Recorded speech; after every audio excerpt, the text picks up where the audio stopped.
हाय दोस्तों, कैसे हैं? उम्मीद करता हूं कि आप सब ठीक होंगे। मैं मोहम्मद मुख्तार आप सबके सामने हाजिर हो चुका हूं रेलवे के एक बहुत बड़ी अपडेट को लेकर। आज का खबर उन सारे रेलवे कर्मचारियों में एक खुशी भर देगा जिन्होंने अभी हाल ही में जीडीसी के लिए आवेदन किया है।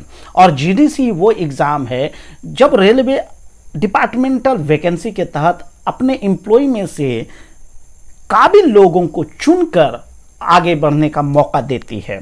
लेकिन उन सारे कर्मचारियों में फॉर्म भर लेने के बाद कई सारी दुविधाएं थी जिनको आज क्लियर करने वाला हूं। तो बहुत सारे प्रश्न ऐसे होंगे, जैसे हमारे कुछ एम्प्लॉय ये सवाल कर रहे थे कि क्या जीडीसी में मिनिमम सर्विस क्वालिफिकेशन मिनिमम 2 साल है। किसी ने ये पूछा कि सर इसके लिए मिनिमम क्वालिफिकेशन क्या होनी चाहिए। तो कुछ का है, जैसे अभी बहुत सुनने में आया है कि बहुत कर्मचारियों का फॉर्म रिजेक्ट कर दिया गया है। इसकी मैं सत्यता की साबित नहीं कर सकता, ये एम्प्लॉय का ओपिनियन है। तो उन सारे एम्प्लॉय की समस्या को समाधान करने के लिए आज मैं रेलवे बोर्ड की लेटेस्ट न्यूज आपके सामने लेकर आया हूं। तो वीडियो में बिल्कुल इन तक बने रहिए, आपके सारे सवालों का जवाब इस वीडियो में मिलने वाला है। वीडियो अगर पसंद आता है ना तो दोस्तों वीडियो को लाइक जरूर कीजिएगा, और अगर आप पहली बार हमारे चैनल पर पधारे हैं तो चैनल को सब्सक्राइब कीजिएगा, क्योंकि सब्सक्राइब करने से आपको फ़र्क पड़े न पड़े हमें फ़र्क मिलता है, हमें और बल मिलता है। तो चलिए हम पहुँच जाते हैं अपने उस लेटेस्ट न्यूज पर। तो दोस्तों स्क्रीन पर आपके सामने रेलवे बोर्ड का एक जो है कि लेटर शो हो रहा होगा। ठीक है दोस्तों, तो यहाँ पे देख लेते हैं कि क्या है। पहले उस लेटर के बारे में हम आपको बता देते हैं। ये रेलवे बोर्ड का आरबीई नंबर 112/2023, ये इस नंबर से भी आप इनको सर्च कर सकते हैं। दूसरा, ये लेटर कहाँ से आया है देख सकते हैं, भारत सरकार, गवर्नमेंट ऑफ इंडिया, रेल मंत्रालय और रेलवे बोर्ड लिखा हुआ है। इसका नंबर ये भी है, आप चाहे तो इस लेटर को इस नंबर से भी सर्च कर सकते हैं जो मैं यहाँ पे इंडिकेट कर रहा हूँ। और ये आप देख सकते हैं कि जब ये मैं वीडियो शूट कर रहा हूँ तो उससे जस्ट 2-3 दिन पहले यह लेटर पब्लिश हुआ है। तो उम्मीद करता हूँ कि यह वीडियो आप सबके लिए बहुत ही ज्ञानवर्धक होने वाला है और बहुत सारे समस्या का समाधान करने वाला है। तो अब देख लेते हैं कि इसमें सब्जेक्ट क्या है, उस पर जिस के लिए मैं आज इसको लेटेस्ट बता रहा हूं, ब्रेकिंग न्यूज बता रहा हूं। ये देखिए सब्जेक्ट में क्या है लिखा हुआ है दोस्तों कि clarification on regular employees for appearing GDC prescribing minimum service conditions for serving railway employees. तो सब्जेक्ट में ही क्लियर कर दिया है, जिसमें वो सब खबरें दी गई है जो रेगुलर एम्प्लॉई के लिए जो जीडीसी एग्जाम में जो कि वह अपीयर होगा उसके लिए मिनिमम सर्विस कंडीशन क्या रखी गई है, उस पर आज हम विस्तार से चर्चा करने वाले हैं। तो रेलवे बोर्ड ने देखिए कि इस लेटर को या इस सब्जेक्ट पर बात करने से पहले देखेंगे उन्होंने कई रेफरेंस का सहारा लिया है। जैसे एक रेफरेंस उन्होंने लिया है East Coast Railways letter number, ये देखिए 20/9/2023 का। जस्ट इस लेटर से 10-15 दिन पहले का ये लेटर है। उसके अलावा उन्होंने 3 अक्टूबर 2023 यानी इस लेटर के निकलने से 3 दिन पहले का भी एक लेटर है। और उन्होंने सबसे बड़ा जो आधार माना है ना दोस्तों, वह 20/8/1993 का एक लेटर है रेलवे बोर्ड का, उसको आरबीई नंबर 129/93, ये भी बहुत बड़ा आधार है आप सब एम्प्लॉय के लिए। तो ये इस वीडियो को बिल्कुल स्किप नहीं करना है और एक एक बात को बिल्कुल ध्यान से देखना है, तो क्लियर हो जा रहा है कि देखिए क्या क्या इसमें बातें कही गई है।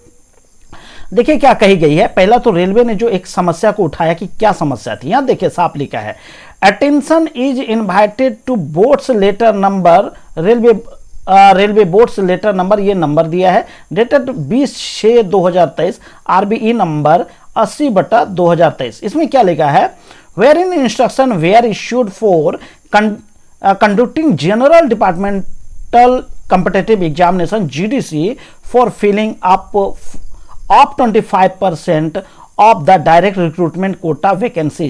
क्लियर कर दिया कि रेलवे बोर्ड ने यह निर्णय लिया था 20/6/2023 को आरबीई नंबर 80/2023 के तहत कि जीडीसी एग्जाम के तहत 25% वैकेंसी को भरना है।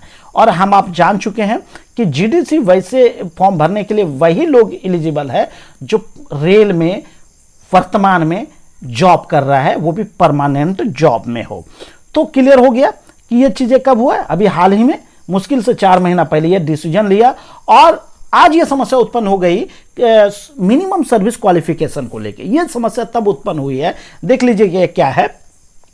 अगले ही जो है कि पारा में उन्होंने ये क्लियर किया है कि one of the zonal railways has raised a doubt as to whether 2 years minimum service condition is required for serving railway employees for appearing in GDC examination. Clear कर दिया है कि किसी रेलवे जोन ने यह डाउट किया है, और जाहिर सी बात है डाउट किया है कि जीडीसी एग्जाम में अपियर होने के लिए आपके लिए मिनिमम 2 साल की सर्विस कंडीशन की बाध्यता है। ये एक डाउट है और इसी को रेलवे बोर्ड ने इस लेटर के माध्यम से क्लियर किया है ना। और आगे क्या कहता है इस लेटर में, it has also been observed that different railway are following different minimum service condition in this round of GDC। Board ने यह भी एक आरोप लगाया है कि इस संबंध में डिफरेंट रेलवेज, जो भी रेलवे भर्तियां बोर्ड है, वो अपने अपने हिसाब से मिनिमम सर्विस कंडीशन को निर्धारित कर देता है, जो ये एक बड़ी विडंबना है कि एक बोर्ड में कुछ मिनिमम कंडीशन माना गया, दूसरे बोर्ड में कुछ मिनिमम कंडीशन को माना गया है, तो वो सारी चीजें आज धाराशाही होने वाली है। ठीक है, तो देखिए यहां क्या है, आगे जब आप इसको पढ़ेंगे, ये देख लीजिए, जैसे आप इनको आगे पारा पढ़ेंगे यहां से यहां तक, तो आपकी वो सारी कंडीशन सोल्व हो जाएंगी। यहां देखिए जब आप इनको पढ़ते हैं ना दोस्तों, तो यहां पे देखिए जब आप पूरा पढ़ते जाएंगे, और रेलवे बोर्ड ने जो ये आरबीई 129/93 का सहारा लिया है, ये बहुत मजबूत पक्ष है। इस संबंध में क्या कहा है, रेलवे बोर्ड ने डायरेक्ट कह दिया है, it is clarified that while reiterating that regular employee are eligible, no minimum service condition has now been prescribed for appearing in this round of GDC examination. Clear कर दिया है कि आरबीई number 129/93 के तहत ये जो कि डिसाइड लिया गया है कि जीडीसी एग्जाम में बैठने के लिए मिनिमम सर्विस बाध्यता समाप्त कर दी गई है। इसका मतलब है कि कोई एम्प्लॉई अगर आज बहाल हुआ है रेल में और आज वो फॉर्म भरता है, तो वो जीडीसी के एग्जाम में बैठ सकता है। तो क्लियर हो गया दोस्तों, इसमें साफ लिख दिया गया है। आगे देखिए लिख दिया है आगे इसी में, zonal railways who have already advertised the 2 year service to be eligible for GDC are also advised to issue corrigendum of remove the 2 years restriction and re-invite application along a reasonable time to the employees who may have been excluded earlier on the account to apply and then scrutinize the same and finalize their list of eligibility। इसका मतलब कह रहा है कि जिस railway board ने या जिस यूनिट ने यह कहकर एम्प्लॉय के एप्लीकेशन को रिजेक्ट कर दिया था कि 2 साल की सर्विस बाध्यता है, उन्हें रेलवे बोर्ड ने खुले तौर पर उन्हें आगाह कर दिया या सलाह दे दिया है कि आप उन चीज़ों को लागू कीजिए, है ना। लिखा है 2 years restriction and re invite, उनसे कहा है कि आप फिर से इनवाइट कीजिए, फिर से फॉर्म भरवाइए। अगर आपने फॉर्म को रिजेक्ट कर दिया है तो उस फॉर्म को एक्सेप्ट कीजिए और फिर से पब्लिश कीजिए एलिजिबल कैंडिडेट को। आगे देखिए उन्होंने साफ कह दिया है, जोनल रेलवेज में please ensure that this fresh process should be completed in a time bound manner of not later than 1 month। इनको कह दिया कि ये चीजें आपको 1 महीने के अंदर सोल्व करना है। तो ये बहुत बड़ी बात है। जो भी चीजें आ गई, आई होप कि मेरे सारे एम्प्लॉय को, मेरे सारे जो कि व्यूअर को ये बात समझ में आ गई कि जीडीसी अब ओपन टू ऑल के लिए हो गया है। कोई भी रेलवे कर्मचारी अगर आज बहाल हुआ है तो वो भी जीडीसी का फॉर्म भरेगा। ठीक है दोस्तों, तो आई होप कि ये वीडियो आपको पसंद आया होगा, और पसंद आया तो दोस्तों इसे दोस्तों में जरूर शेयर कीजिएगा, और जितना ज़्यादा शेयर करेंगे उतने ज़्यादा एम्प्लॉय को ये फायदा होने वाला है। तो ये चीज़ें शेयर करना, कमेंट करना आप पे जोड़ता हूँ।